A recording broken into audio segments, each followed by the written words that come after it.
If you are a new real estate agent and you are trying to figure out how to generate leads and market your business so that you can actually get real estate clients to work with, this video is going to be really important for you. This is going to be 3 things that you need to avoid when you are doing real estate marketing and real estate lead generation. My name is Brayden McKee, and I teach content marketing strategies to real estate agents so that they can get more people into their business ecosystem so they can generate leads and eventually convert those leads into actual clients so that you can have an actual business. And on this channel, I really love talking to newer agents, and I love teaching strategies for agents that already kind of do a little bit of marketing and lead generation, but they're looking to utilize content specifically with online content with blogging, YouTube, Pinterest, and a little bit of social media strategy. So if that sounds like something you're interested in, go ahead and subscribe to this channel. And let's talk about 3 things that you need to avoid when you are getting going with real estate marketing and lead gen. Okay, so the very first thing, and this is such a common thing in real estate marketing and lead generation in general, and I know because I've been super guilty of this, and that is really kind of like hopping around to different things all the time. Early on in my business, I just didn't really have the right mentorship in place. I didn't really have any, I didn't have the right mindset and understanding of what real estate marketing and lead generation was. And so I, had this idea of what I wanted to do with my real estate marketing and lead generation. And, when I first got started in real estate, my leadership at my first brokerage told me, that's not going to work. We don't do that in real estate. Like, that's not a thing. Now, disclaimer, it's totally a thing now. And I had to build up the confidence and trust in myself to know that that was a viable lead generation and marketing strategy. And I knew what I was doing, and I was just taking what I had done in other businesses, in other marketing work, and applying it to my real estate business. That's a whole nother story for another day. But this is important because what I would do is, my brokerage and my team leaders, they would tell me to do this one thing, and I would try it, and I would feel like, okay, well, I don't feel like anything's happening. So then I would skip to another thing, or I'd be like, okay, I'm going to try this. And it would be like every couple of weeks I was trying something new, with the exception of open houses. I probably did 70 open houses my first year in real estate, but I didn't even know what I was doing. So those didn't really get me anything either. And also the location wasn't good, but I was doing them for my team leaders. So that's, again, mistakes.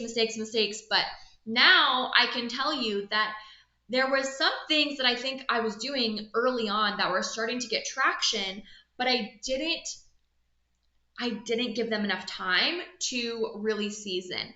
Now, this is important because real estate is such a long game. And in my last video, when I was talking about 5 lead generation strategies, I talked about how important it is to really invest into people for a long amount of time. And you want to stay in front of them and build the relationship and have this long game mindset, because sometimes you could start talking with somebody and they don't transact for a couple of years. I know you don't want to hear that, but it's true. People don't just decide overnight they're going to buy a house. So how can you invest into strategies and be really long-term minded when you're doing them? So if you're doing open houses, if you're doing cold calling, if you're doing content, you're doing social media, whatever it is that you're doing, you have to stay in it for the long game. Now, the other thing that goes along with this, which is point number 2, is that you need a follow-up system.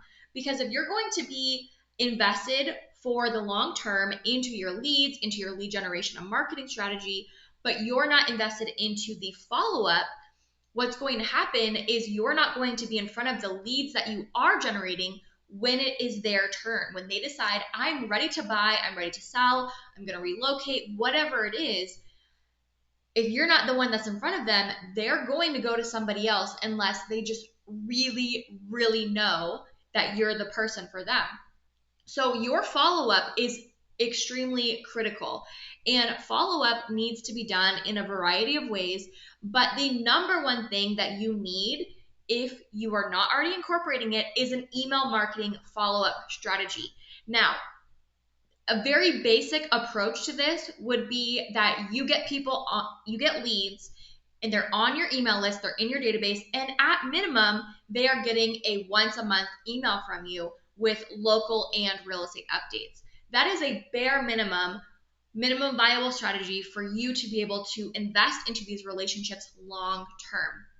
Now, when you get going and you get better, with your marketing and your follow up, you may want a little bit more of a more robust system. You may want to have, segmentation and things like that. And listen, if you want to learn stuff like that, you want to chat through these kinds of strategies. In my membership, the Breakout Agent, I teach on email marketing and follow up, and my recommendation for frequency and how you can start being a little bit more specific to your leads. But minimum viable strategy, you need to have once a month email going out to people. And ideally, I would like to see that your follow-up also includes like personalized reach outs, text messages, phone calls, seeing people in person if you can. I mean, I don't love going around and driving all over the place and doing pop bys, all the time, but it is really nice when you can get a quick face-to-face, with somebody that you haven't seen in a long time. And maybe you don't know if they're reading your text messages. Maybe you don't know if they're thinking anything about your emails, right?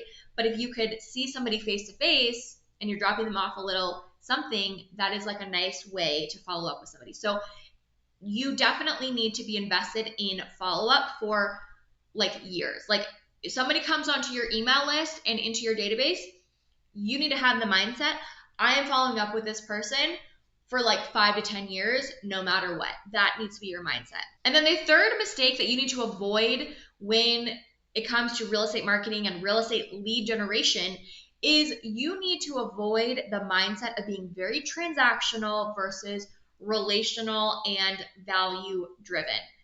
So it is really easy to slip into this transactional mindset in this industry. If you are hearing from the wrong people, there are leaders that are very very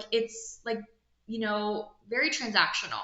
It's very much like, I care about this person because I care about the money. I care about the commission, right? And yes, you deserve to get paid for your work. You deserve to get paid for working a transaction.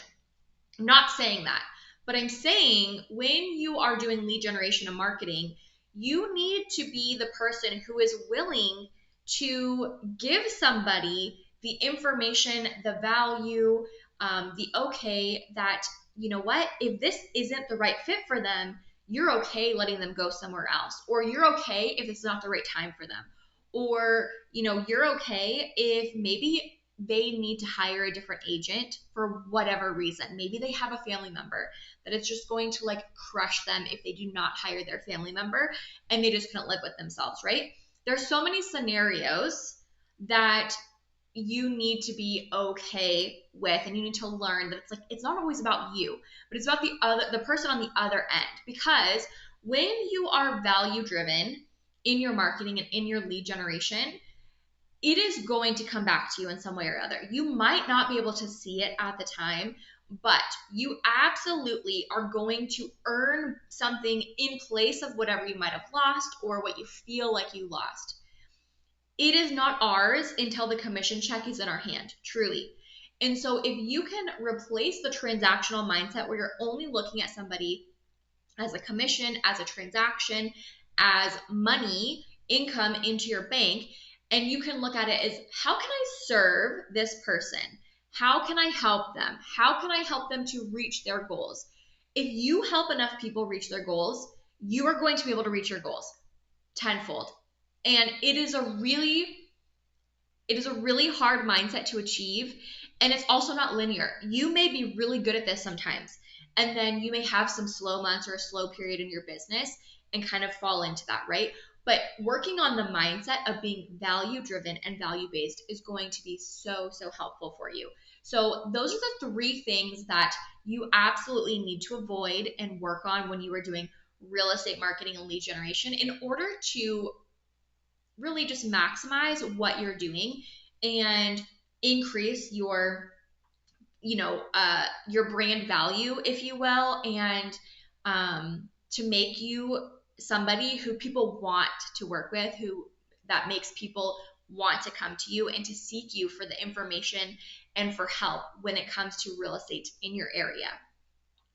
Now, if you haven't already and you want to learn 5 real estate marketing and lead generation strategies that do not include cold calling and door knocking, go ahead and watch the video that I have queued up for you here. This was my last video where I talked about 5 marketing and lead generation strategies, and you can learn some of my favorite ways to generate leads and build relationships so that you can get more real estate clients and serve more people with meet their real estate goals in your local community.